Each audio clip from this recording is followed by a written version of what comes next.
Aina ni mbili tu za bawasiri, ambapo kuna bawasiri ya ndani na bawasiri ya nje.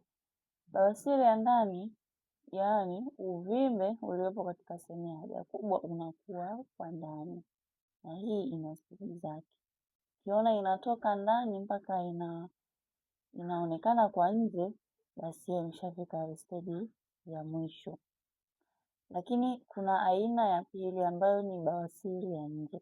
Bawasiri ya nje yenyewe inakuwepo tu pale, unaishika ukienda haja kubwa, unaishika pale kwa juu, unaona ule uvimbe pale pale juu, wewe wenyewe uko hapo muda wote. Hiyo ni bawasiri ya nje. Na turudi hapo kwenye bawasiri ya ndani, unaweza ukawa na bawasiri ukapata tu dalili zile za maumivu na miwasho, lakini usione ule uvimbe, kama tu hiyo bawasiri yako ikiwa katika stage ya kwanza. Kwa hiyo ninachotaka kukwambia, ukiona dalili hizi mbili, ya kupata miwasho katika sehemu ya haja kubwa na kupata maumivu sehemu ya haja kubwa, wahi haraka upate msaada wa haraka, uondokane na changamoto kabla haijawa kubwa zaidi.